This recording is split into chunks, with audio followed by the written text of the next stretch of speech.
안녕하세요. 난류유동 수업입니다. 이제 실제 우리 수업을 듣는 분들도 있겠고, 뭐 다른 경로로 영상을 듣는 분들도 있을 것 같은데, 요거는 기본적으로 대학원 수업이고요. 따라서 여러분들이 학부에서 유체역학을 배우셨고, 유체역학 배웠으면 당연히 네비어 스톡스까지 배웠겠죠.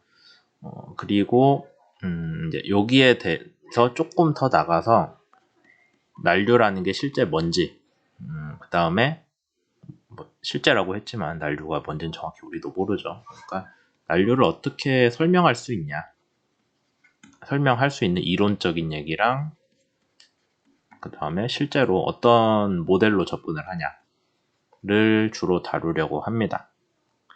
다만 이제 대학원 난류 수업이지만 사실 난류라는 게 막 그렇게 수학적으로 엄밀하게 막 뭘 하진 않거든요. 하는 사람도 있겠지만 저는 아니에요. 그래서 난류에 대해서 그냥 개략적인 우리가 정성적이라고 합시다. 정석적 설명을 위주로 가는 수업이고요. 그러고 뭐 수업 듣는 분들은 이미 다 알겠지만은 우리 수업에서 쓰는 책은 터뷸런스라는 책이고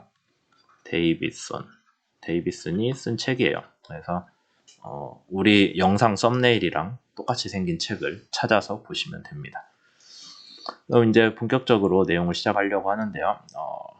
우선 그 교과서 1장 제목은 터뷸런스의 난류의 유비쿼터스 네이처라고 되어 있습니다. 그러니까 유비쿼터스라고 하면은 뭐 여러 군데 어디에나 있다라는 뜻이겠죠. 어디에나 있는 난류의 특성이라고 이해를 하시면 되고요. 따라서 이번 챕터에서는 여러분들 주위의 여러 가지 물리 현상들, 유동 현상들이 거의 다 난류 문제다라는 거를 얘기를 할 거고, 그 다음에 여러분들이 학부 수업에서, 유체역학 수업에서 뭐 난류 하면은 레이놀드 수가 얼마 이상인데 정도로 아마 배웠을 거예요. 그럼 실제로 난류가 어떻게 생겼냐, 뭐 그거를 어떻게 이해를 하겠냐라고 해서 뒤쪽에서 본격적으로 다룰 내용들의 큰 방향을 정해주는 챕터다라고 보시면 되겠습니다. 우선 여러분들이 아마 학부에서 배웠겠지만은 난류라는 문제를 설명하는데 제일 자주 쓰는 거는 레이놀드 수죠. 그래서 레이놀드 수 얘기를 먼저 나옵니다. 그럼 우리가 레이놀드 수를 어떻게 정의를 하냐? 뭐 여러 가지 방법이 있지만 여러 가지 방법이 있겠지만 제 수업을 들어보셨던 분들은 아니면 제가 평소에 하고 다니는 얘기를 들어보신 분들은 레이놀드 수를 뭘로 정의를 하냐라고 하면은 관성력과 점성력의 비율이다라고 많이 얘기를 하죠. 이제 뭐 이게 왜 우리가 아는 레이놀드 수로 나오냐라는 거는 좀 이따 얘기를 하도록 하고요. 관성력이라는 게 뭐냐라고 하면은 그 유동이 갖는 어떤 규모에 대한 내용이라고 보시면 됩니다. 그러니까 정확히 이 유동의 규모는 얼마다라는 건 아니지만은 그냥 대충 봤을 때 어느 정도 관성을 갖는다라고 하면은, 그러고 이제 그게 힘의 차원으로 관성력이니까 나와야겠죠. 그렇다고 하면은 한번 생각해 봅시다. 우리가 어떤 유동이 받는 동압 같은 거 문제가 있을 거고요. 동압이 있을 거고 이렇게 나오죠. 거기에다가 뭔가 면적을 곱해주면은 그게 딱 힘의 차원이거든요. 압력 곱하기 면적이니까 힘의 차원이 됩니다. 그래서 앞에 2분의 1은 뭐 없어도 되니까 여기서는 지울게요. 그래서 관성력이라고 하면은 그 유동이 갖는 규모고, 그 유동의 규모는 동압이 세거나 아니면은 동압이 작용한 면적이 넓으면은 힘의 차원에서 우리가 느끼는 그 유동이 이제 저한테 미치는 힘이 크겠군이라고 생각할 수 있죠. 그 다음에 점성력이라는 거를 얘기를 해야 되는데, 점성력이라고 하면 점성으로 인한 힘이라고 생각을 하실 수 있어요. 그러면은 한번 또 생각을 해봅시다. 점성 문제를 여러분들이 기억을 하신다면은 쉬어 스트레스 얘기를 아마 전다 능력을 기억을 할 거예요. 이렇게 돼 있고 뭐 밑엔 대충 쓸게요. 어쨌든 속도 9배라는 건 알고 계시죠? 그러면은 이건 밑에는 분모는 길이의 변화니까 길이면은 뭐 L로 보면 되고, 그 다음에 속도는 u로 보면 되죠. 길이의 변화, 속도의 변화. 그 다음에 우리가 아까 또 점성력이라고 했으니까 힘이잖아요. 힘 차원은 전달 능력에다가 면적을 곱해줘야겠네요. 그렇게 되면은 차원이 어떻게 나오냐? UL이 나올 겁니다. 그렇게 하면은 UL이 될 거고요. 약분 되겠죠? 그렇게 하면은 딱 우리가 알고 있는 레이놀즈 수가 나오죠. 그래서 레이놀즈 수는 요번에 UL이라고 원래 아마 학부 때 열심히 배웠겠지만은 여기 있는 뮤 점성계수하고 밀도를 서로 나눠준 걸 우리가 누라고 해서 동점성계수라고 하죠. 정확히는 운동학적 점성계수인데 그렇게 정의를 많이 쓰고 있습니다. 간략하게. 그래서 여기에서 이런 식으로 레이놀즈 수를 정의를 했죠. 어쨌든 간에 그래서 레이놀즈 수는 관성력과 점성의 비율이고 우리가 레이놀즈 수가 크면은 난류가 된다라는 얘기 항상 해왔죠. 그럼 레이놀즈 수가 크다라는 게 무슨 뜻이냐? 관성력이 비율이 크다라는 거고 그러니까 유동에서 점성이랑 관성력이 뭔지는 정확히는 설명은 안 했지만 관성이라고 하는 건 유동이 이제 자기 관성으로 가는 거니까 그냥 러프하게 얘기한다면은 그냥 자기 마음대로 가고 싶어 하는 뭐 그런 성질이라고 생각하시면 됩니다. 자기가 원래 가지고 있는 운동을 하고 싶어 하는 성질이고 점성이라고 하면은 자기 주위의 유동이 어떤 유체 분자가 있을 때 자기 주위 유동이 자기 주위 분자가 자기랑 속도 차이가 크게 벌어지는 거를 좀 싫어하는 성질이라고 보시면 돼요. 그러니까 움직일 거면 같이 움직이자. 그래서 유동이 전반적으로 비슷하게 같이 움직이게끔 해주는 그런 거를 우리가 점성이라고 부르거든요. 그러니까 점성력이 크다라고 하면은 유동이 전체적으로 같이 움직이고 싶어 하는 거고 관성력이 크다라고 하면은 그냥 뭐 원래 자기 움직이던 대로 아니면은 외부의 영향을 무시하고 자기 가고 싶은 대로 가는 그런 성질이라고 보면 됩니다. 여기까지 얘기했으면 레이놀즈 수가 크다면은 자기 마음대로 움직이고 싶어 하는 성질이 크고 그걸 제어하려는 성질인 점성력은 비중이 작다라고 이해를 할 수 있죠. 그래서 난류가 자기 마음대로 움직이려고 하는 그런 성질이 강한 유동이라고 우리가 이해를 할 수가 있습니다. 여기까지 얘기를 했으면은 레이놀즈 수가 커지면은 유동의 복잡성이 커진다. 왜요? 아까 얘기했듯이 점성 비율이 작아지니까.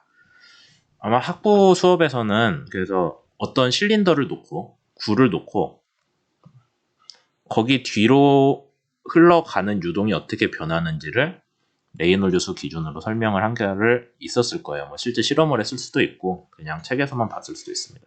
레이놀즈 수가 작으면은 점성이 지배적이기 때문에 유동이 자기 마음대로 흘러가지 않고 그 구나 원통 주위를 잘 흘러가요. 따라서 레이놀즈 수가 커짐에 따라서 뭔가 뒤쪽에서 약간씩 조금 무작위로 움직이려는 그런 성질들이 커지죠.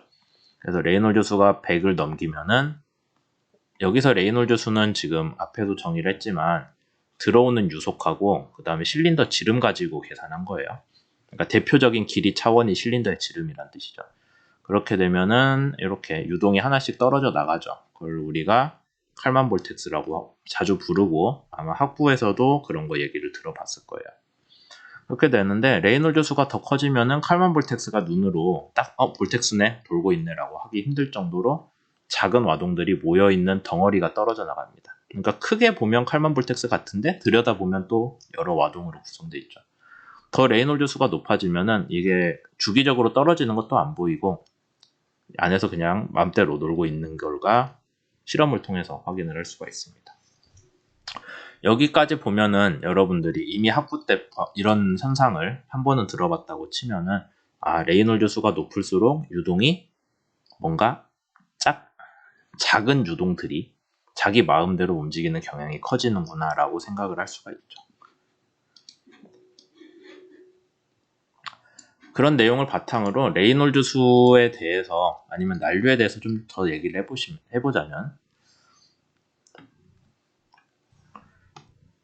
난류에서는 우선 레이놀즈 수를 가지고 설명을 합니다. 레이놀즈 수가 얼마 이하면은 우리가 측류라고 하고요. 그 다음에 어느 정도 커지면은 천이 영역이 되고 그 다음에 난류가 되죠. 그래서 어느 정도의 레이놀드 수 이상이면은 우리가 난류로 본다라는 게 일반적인데, 그냥 단순히 레이놀드 수만 갖고 난류인지 아닌지를 구분을 해야 되냐? 그건 좀 애매하죠. 왜냐하면 진짜 난류가 뭐냐라고 했을 때 우리가 난류의 특성을 얘기를 해야지 난류의 조건을 얘기할 필요는 없잖아요.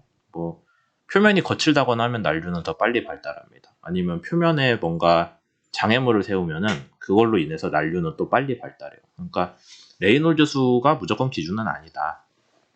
다만 참고는 할 수 있다 정도죠. 그러면 난류라는 게 조건보다는 이런 특성을 가지는 걸 난류다라고 부르는 게 좋을 것 같은데, 그럼 어떤 특성을 갖냐?